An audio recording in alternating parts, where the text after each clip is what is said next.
Bem-vindos ao podcast Pergunte aos Universitários. Esse é um espaço que foi construído para compartilhar com vocês um pouco sobre ciência na área da saúde, para transformar a vida de vocês com o conhecimento que a gente adquire aqui na universidade. Eu sou a professora Jaqueline Carneiro e junto com a professora Inajara Rota, nós coordenamos esse projeto de extensão da Universidade Federal do Paraná.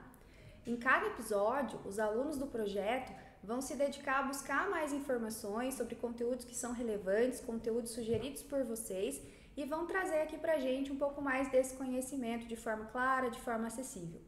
Hoje eu tô aqui com as alunas do curso de farmácia, Cauane Ávila, Giovana Araújo e também com a Stephanie Fuch do curso de nutrição. Sejam bem-vindas, meninas. Obrigada. O nosso tema de hoje é um tema que tem despertado bastante interesse, principalmente aí nas redes sociais, que é o Ozempic. Tem sido muito utilizado por aqueles que buscam um emagrecimento rápido, mas não foi esse exatamente o propósito desse medicamento e é o que a gente vai falar um pouquinho mais no episódio de hoje. Então, antes da gente continuar, vamos começar do começo. Cal, o que é o Ozempic? Para que ele é realmente utilizado? Então, o Ozempic, ele é um medicamento que ele tem um fármaco que a gente conhece como semaglutida. A semaglutida é um agonista do receptor peptídeo 1, semelhante ao glucagon, mais conhecido como GLP-1. Esse GLP-1 é uma molécula endógena do nosso corpo, então ele produz naturalmente e a semaglutida ela vai atuar muito similar a essa molécula endógena, só que com algumas melhorias que a gente vai ver um pouquinho mais pra frente. Mas para falar um pouco sobre o GLP-1, a gente precisa comentar primeiro um pouco sobre o que acontece com o nosso organismo quando a gente se alimenta e sobre o controle da glicose. Então, quando a gente se alimenta, os nutrientes que a gente ingere, eles vão aumentar a concentração de glicose sanguínea e com isso a gente vai ter a liberação da insulina. A insulina, ela vai servir para tentar equilibrar essa questão da glicose em níveis muito elevados no nosso sangue. Ela vai se ligar à glicose e vai transportar para diversos tecidos que vão fazer o armazenamento da glicose em glicogênio. Esse aumento da insulina também, que vai ser causado por conta do aumento de glicose, ele vai causar diversas alterações também no nosso organismo. Ele vai diminuir a concentração de glicose, vai diminuir a liberação de glicose também no fígado, porque quando a gente está sem nos alimentar, o fígado ele está liberando glicose, tá quebrando o glicogênio que é feito e liberando a glicose. E daí nesse caso, quando a gente se alimenta e a glicose está elevada, vai ser o contrário disso. Então a glicose ela vai ser transformada em glicogênio. E tudo isso vai servir para que a gente mantenha o equilíbrio da glicose no nosso organismo. Só que tem algumas pessoas que têm a diabetes tipo 2 e essa liberação de insulina ela não é suficiente. Então, a insulina ela não vai conseguir fazer todo o efeito que ela deveria fazer. E é nesse caso que vão entrar os medicamentos como a semaglutida. Como eu já disse anteriormente, a semaglutida ela é semelhante ali ao GLP-1. E nesse contexto, qual que é a função do GLP-1? Então, como dito anteriormente, o GLP-1 é uma molécula do nosso organismo e ele é produzido nas células L do intestino delgado distal e do colo. E ele é liberado quando a gente se alimenta também, dessa resposta ao aumento de glicose sanguínea.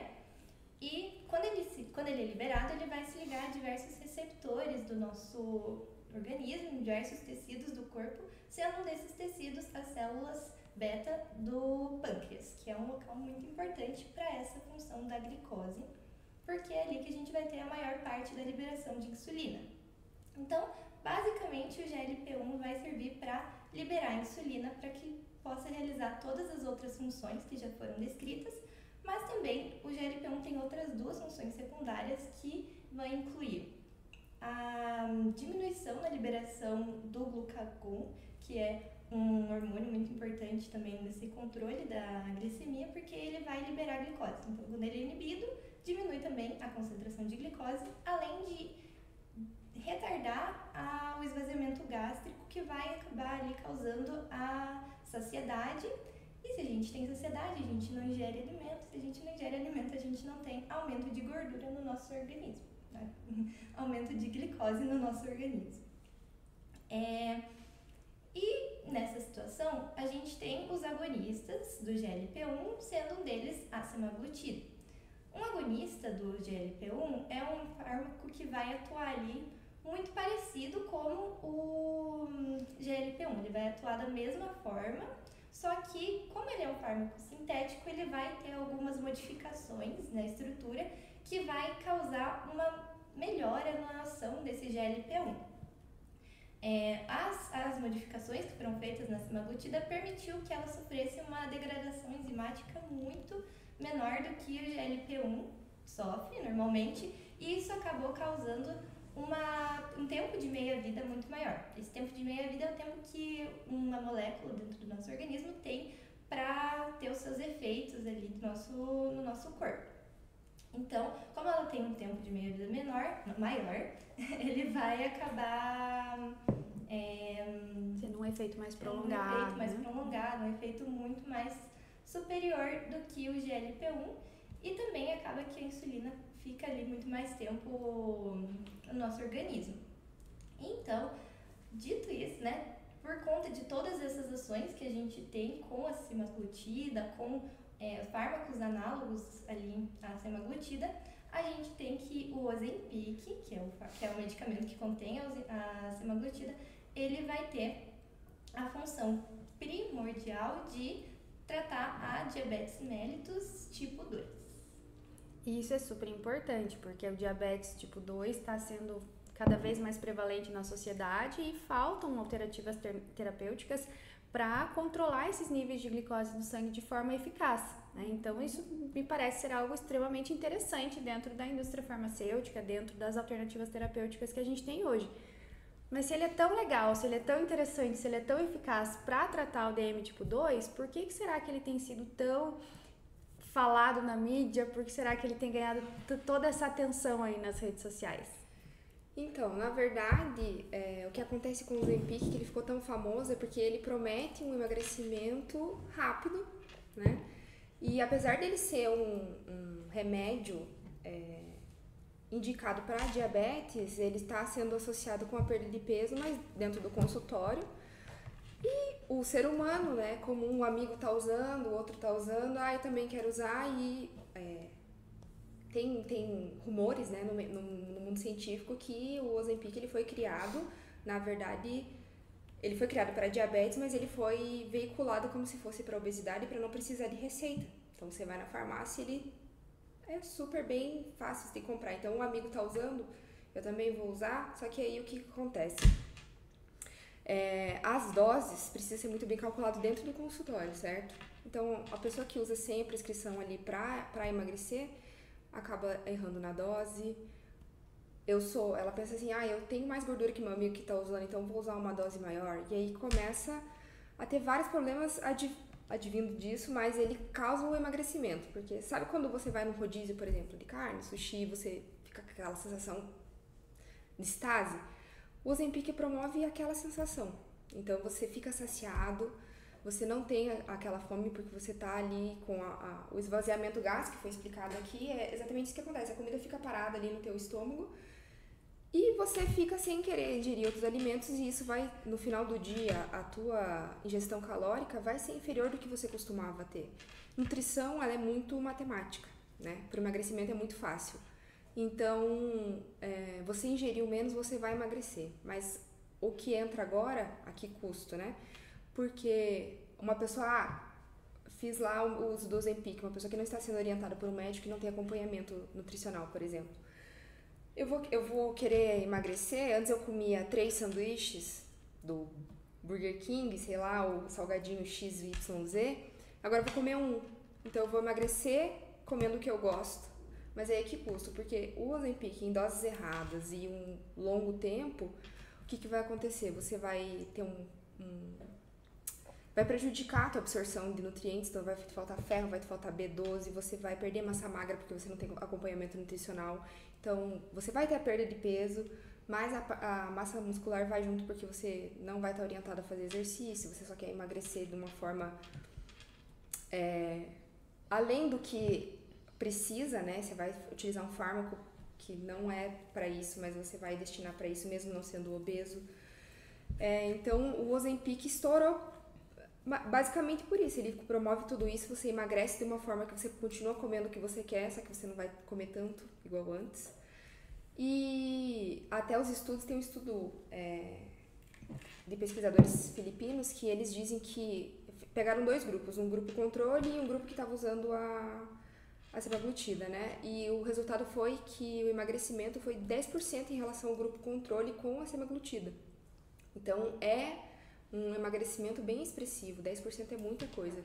Se você pegar aí em dados nutricionais, por exemplo, quando a gente vai fazer uma avaliação de um paciente e ele perde mais de 10% do peso em menos de 6 meses, ele já está um pé para risco de desnutrição. Então é um emagrecimento muito expressivo e que precisa ser cuidado e orientado, mas por essas razões de estar popularizado, o Ozempic tem feito um sucesso, mas ele tem o seu lado sombrio que é necessário a gente orientar sobre o uso dele.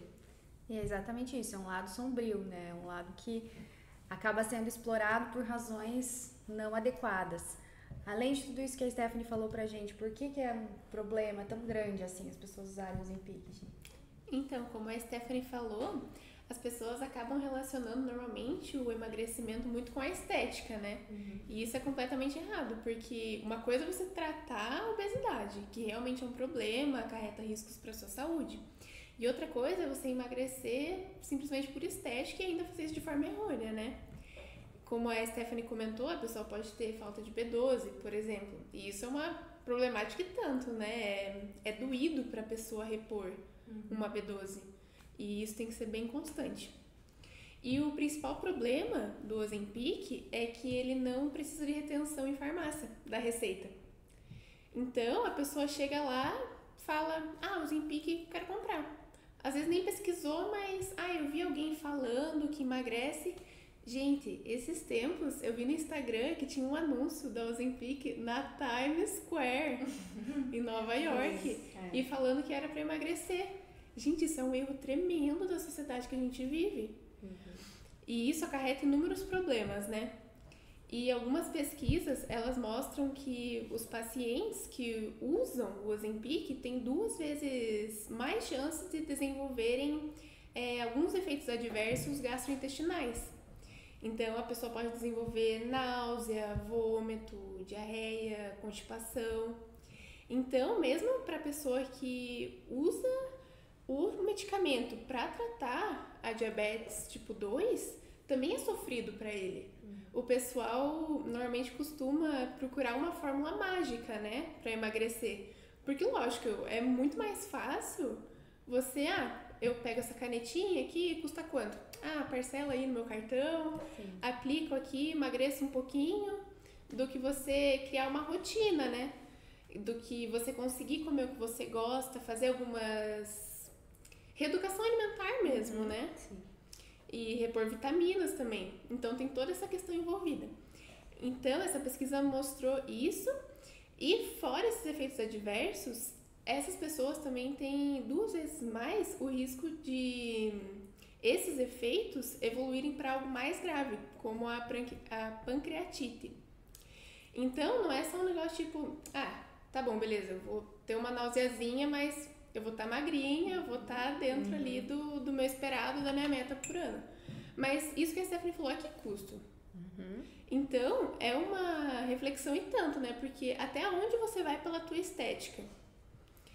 O que eu gostaria de complementar, assim, nessa discussão é que hoje em dia, por exemplo, uma pessoa que é mais jovem, né? Pra quem tá usando aí mais jovem, o que eles pensam? O que é pior? Eu ser chamado de gordo ou eu ter uma falta de ferro? É muito abstrato, né? Sim. Até ela ter esses efeitos mais fortes, você já tá com a falta de ferro, a B12 lá, que vai implicar mais lá na frente. Só que você paga o preço para ter uma diminuição de gordura ali, para você se encaixar dentro de um padrão, Mas e aí, depois quando a conta chega, realmente, você vê que não vale a pena, ou então depois você vai ter o reganho desse peso que não vai adiantar nada. Você gastou um dinheiro à toa aí, prejudicou sua saúde e a que custo, né? E além dessa perda de peso, emagrecimento repentina, causar coisas ruins pro organismo da pessoa e desregular tudo, ela também causa coisas psicológicas pra pessoa. Então a pessoa pode ficar com dismorfia corporal, Compulsão alimentar. compulsão alimentar, exatamente. Evoluir para uma anorexia, bulimia e qualquer outro transtorno alimentar, né? Isso, e talvez nem até para um transtorno que provoque o vômito para emagrecer, mas compulsão alimentar, porque imagina, você tá lá com o Ozempic e você consegue comer um salgadinho. Você, pessoa que está usando o Ozempic sem acompanhamento nutricional, você vai fazer isso. Você vai lá e tá comendo tudo errado, você consegue comer essa quantidade de pouquinho e você fica satisfeita com uma colherinha de brigadeiro. Aí você para o Ozempic e você vai começar a pensar, nossa, antes eu comia só uma colher, vou comer mais uma, mas eu vou parar. Aí você não consegue. No final você acaba comendo a panela inteira. Então, assim, às vezes pode te causar uma compulsão alimentar por toda essa distorção que o Ozempic, para uma pessoa que não está preparada e que não tem indicação real, né, ter no final. Então você acaba ainda saindo no prejuízo do que ter um benefício com o uso do Ozempic. E muitas vezes a pessoa chega na farmácia e já compra o combo, né? O Ozempic e Vonal, que é com o antiemético junto já por conta da náusea. Trata uma coisa com a outra, já faz um coquetel ali. Isso mesmo. E ao que me parece, então, é um medicamento que tem muito potencial para ser usado no DM tipo 2, que é a indicação principal, mas também no tratamento da obesidade. Tem muito potencial e é importante, porque faltam também ferramentas terapêuticas para esse público, né? E o que é bastante triste é que a gente vê esse uso irracional, que é o termo que a gente usa dentro da área da saúde, não só entre as pessoas, mas também entre profissionais da saúde, né, que estão prescrevendo também à torta e à direito, sem muitos critérios, para fins muitas vezes estéticos, né, e não de pessoas que realmente têm obesidade ou têm diabetes, que seria o foco principal, né? Com certeza, e também esse medicamento, a gente está aqui falando do uso errado, né? Mas ele é maravilhoso para quem tem obesidade, porque a gente precisa lembrar que a obesidade ela é multifatorial, né?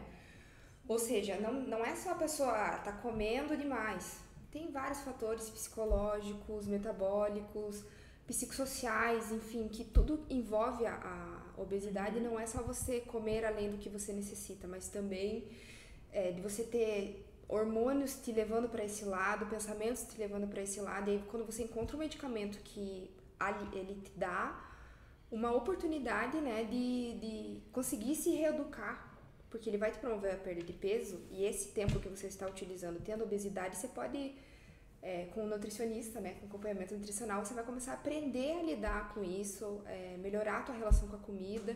Então, esse uso indiscriminado meio que taxa o remédio a ser ruim, e é um remédio maravilhoso, é ótimo. A obesidade é um problema que a gente enfrenta hoje gigante, é muito difícil a gente reverter esses casos, e essa medicação tem para ajudar, só que se usada dessa forma vai ficar banalizada, vai ficar uma coisa que não faz sentido usar, tá? É um preconceito usar. Sim, e tanto é interessante o uso para obesidade como já tem alguns análogos, né? Sim, na verdade, já tiveram vários estudos específicos que analisam ali a semaglutida e o emagrecimento. Estudos conhecidos como SUSTAIN, PIONEER e STEP, que são todos estudos ou para diabetes ou para emagrecimento mesmo, que tem o STEP, ele é só para semaglutida mesmo, então ele realmente vê o efeito da semaglutida no emagrecimento. E em todos esses testes o resultado foi muito positivo para a semaglutida em relação ao placebo, que é uma substância inerte que é comparada. Uma substância que não tem efeito, não é para produzir efeito, né? E o resultado da semaglutida foi positivo em todos. E também não é só um fármaco promissor, como também já existe um medicamento que ele tem essa premissa de emagrecer, de levar para pessoas com obesidade e sobrepeso. Atualmente no mercado a gente tem 3 formas da semaglutida. A gente tem a semaglutida no Ozempic, que é o tema principal da nossa aula. Esse medicamento ele é realizado de modo intradérmico, ele é de uso semanal e ele somente é utilizado para diabetes mellitus tipo 2. Ele somente é aprovado para esse fim. Ele tem uma concentração que varia de 0,25 a 1 miligrama. A gente também tem o Rybelsus, que é um medicamento de forma oral, então você toma mesmo pela boca, e ele é um medicamento que você usa todo dia. Por ele ser de forma oral, a concentração dele varia de 3 a 14 miligramas, é maior porque quando a gente ingere o medicamento pela boca, ele vai passar pelo fígado e no fígado ele perde um pouco da biodisponibilidade, que é a concentração do medicamento que vai fazer efeito de fato. Então essa concentração precisa ser um pouco maior, mas ele também é somente aprovado para diabetes mellitus tipo 2. E por fim a gente tem o Wegovy, que é um medicamento já aprovado para sobrepeso e obesidade. Ele vai funcionar da mesma forma que o Ozempic, não tem nenhuma diferença, ele é uso semanal, intradérmico. A única diferença deles vai ser na concentração, que o Wegovy ele vai ter uma concentração que vai variar de 0,25 miligramas também a 2,4 miligramas, e justamente por ter essas opções de concentração maiores que vai causar ali o efeito mais importante, mais pronunciado na perda de peso. Só que também esse medicamento ele não é utilizado assim por qualquer pessoa. Ele é utilizado ali por pessoas que têm obesidade, têm sobrepeso, mas que têm uma comorbidade associada, que pode ser tanto diabetes ou hipertensão.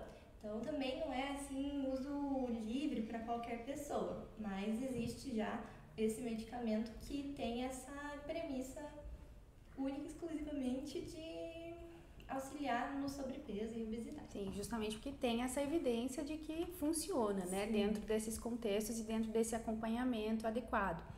Quando uma pessoa ela usa um medicamento para uma função, para um objetivo que não está aprovado na bula, a gente chama isso de uso off-label. Então, o uso do Ozempic para emagrecimento é um uso off-label e a gente tem visto isso acontecer em todos os nossos ambientes, né? Teve uma época que estava em falta nas farmácias, que tinham pacientes que realmente precisavam para tratar o DM tipo 2 e não tinha porque as pessoas estavam comprando para outros fins. Virou até caso de, eu não sei qual termo usar, mas fez um tráfico de Ozempic. As pessoas estavam vendendo como se fosse um creminho ali que eu tô tendo em casa e estava sendo comercializado de forma banal, né? Isso. De forma trivial, assim. E muitas dessas pessoas que usaram o Ozempic de forma off-label para emagrecimento, depois ainda reportaram que tiveram efeito rebote, que engordaram depois que pararam de usar o Ozempic. Por que será que isso acontece?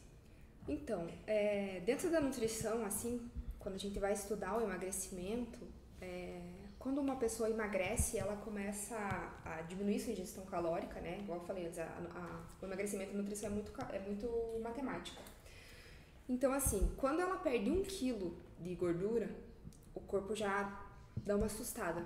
Aí ele pensa, nossa, o que tá acontecendo? Porque a gente realmente foi criado, nosso corpo ainda é um pouco das cavernas, digamos assim.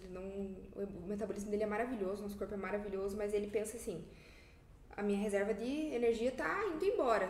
Se acontecer um período de escassez, se eu ficar sem comida, da onde que eu vou retirar a minha energia? Vai ser da gordura. Então, comecei uma redução de gordura corporal. Opa, vou tentar manter o que eu tenho. Então, a cada 1 quilo de peso que você perde, a tua ingestão calórica costuma aumentar 100 calorias. Ou seja, começa a secretar hormônios no teu corpo que te sinalizam fome, porque o corpo quer repor aquela energia que ele perdeu. Que em algum momento, a hora que não tiver mais leões para se caçar, ele pensa, eu vou ter que utilizar essa energia e pode acabar e eu posso morrer.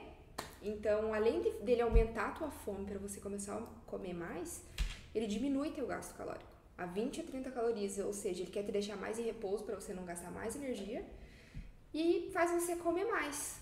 Então, nessa perda de peso, se você não tem um direcionamento, primeiro, direcionamento do médico para saber quanto você usar e fazer o acompanhamento nutricional, a hora que você parar, você não vai ter se reeducado, você não vai ter uma dieta boa, você não vai ter um estilo de vida saudável, você não vai estar empenhado naquilo, o teu corpo viu que você perdeu os seus 10 quilos, 5, 10 quilos, ele vai na hora já, preciso fazer com que o meu estoque volte de novo, porque a qualquer momento eu posso ficar sem e dar ruim aqui pra mim, né? Então o corpo fica lutando contra essa tua perda de energia e você faz o reganho. Só que além disso, a gente tem que entender também que dentro do comportamental da nutrição, eu tenho um exemplo em casa, meu pai toma Ribelzis. E o comportamento do meu pai é do tipo beliscador. Uma pessoa que gosta de comer, gosta de beliscar. Então, por mais que ele tenha o fármaco agindo dentro dele, que ele tenha a sensação de saciedade, que ele tenha aquela estase da comida que tá ali, ele não emagrece porque ele gosta de comer por puro prazer. Ele fica beliscando o dia inteiro, ele tem uma balinha no bolso, ele tem um amendoinzinho. E isso acontece com várias pessoas. Então, não é só tomar o remédio e você vou emagrecer de qualquer forma. Não vai funcionar às vezes porque você ainda continua comendo. As pessoas comem por razões diferentes também. Então, não é por fome, às vezes é por tô feliz, vou comer para comemorar. Tô triste, vou comer para me consolar. Tô sem nenhuma sensação, vou comer para me promover um prazer. Então, várias dessas questões envolvem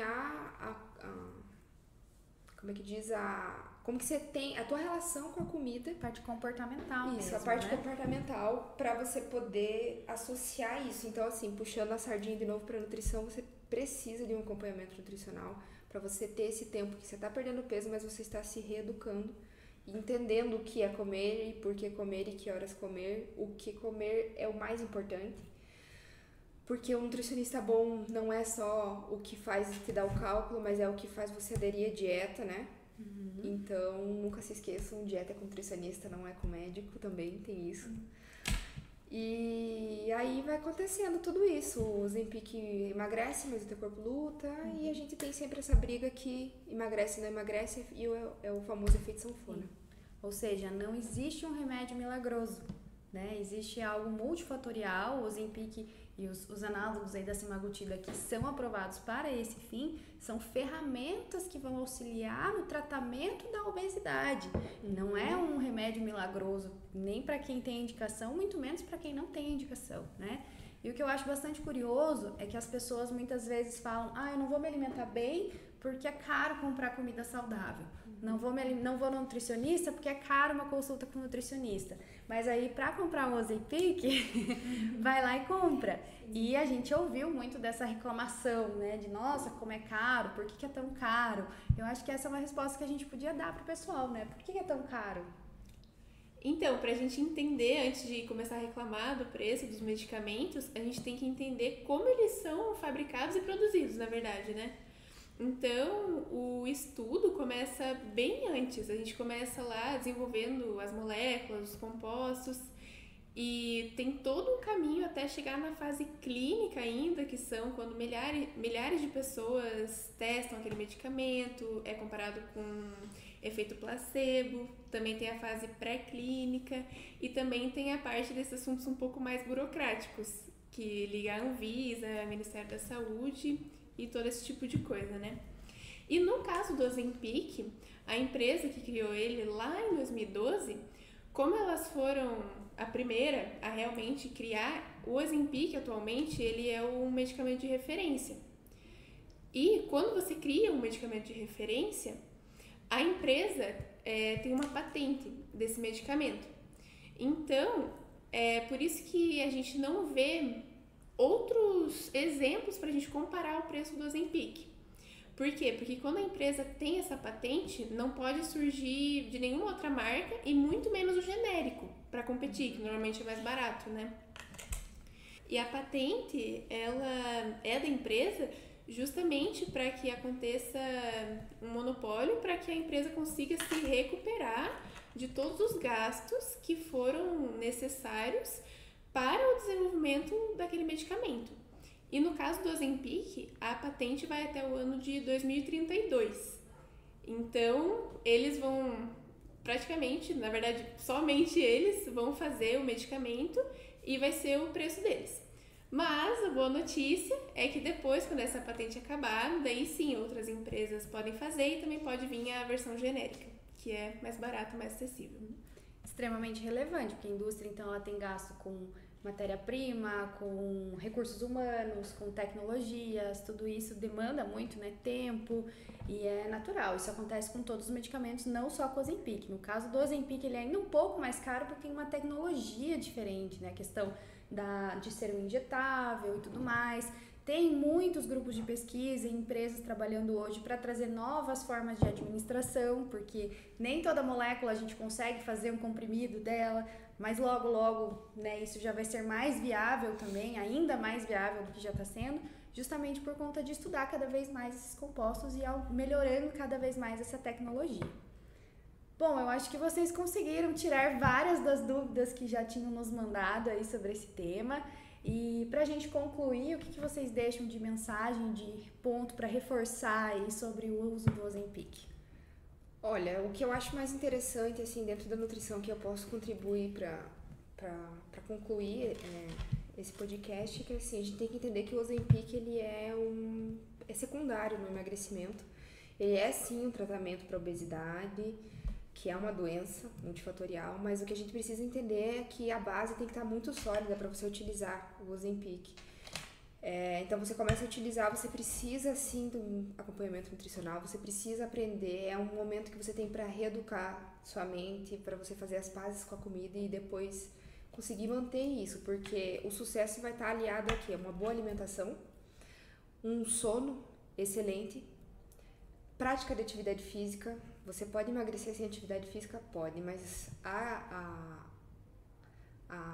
o déficit calórico vai ter que ser muito mais agressivo porque você não vai ter uma atividade física para compensar. Atividade física, além de tudo, é saúde. A gente vai melhorar aí vários fatores e também garantir com que você perca o peso, mas você perca gordura e não massa magra, né? Que seria os nossos músculos, que são muito importantes para nossa autonomia. Então, aí as mulheres que já estão mais velhas estão pensando em uso do Ozempic, vocês têm mais propensão ainda a perder massa magra e quando vocês ficarem velhas, vocês vão estar sem força para levantar até do banheiro a hora que você tiver. Então, é muito importante você aliar todos esses fatores para no final você construir um caminho contínuo para o emagrecimento e poder manter ele, porque de nada adianta você emagrecer para o verão se no próximo inverno, às vezes, você já vai estar com um reganho ainda maior do que você já tinha, né? Então, é importante a gente aliar tudo para no final ficar esse compilado bem sólido. Além disso, eu acho que é importante a gente frisar o uso racional dos medicamentos, né? De todos, em geral, não somente do Ozempic. Mas, falando um pouco mais dele, o uso indiscriminado dele pode ter todos aqueles efeitos adversos que a gente comentou, né? Além de mascarar outros sintomas que a pessoa pode ter. Então, hipoglicemia, problemas gastrointestinais e muitos outros. E uma coisa que eu queria reforçar é que se você que está nos assistindo conhece alguém que está querendo fazer o uso do Ozempic, oriente essa pessoa, envie esse podcast para ela, compartilhe informações com ela, fale que cada pessoa precisa de um acompanhamento médico, nutricional.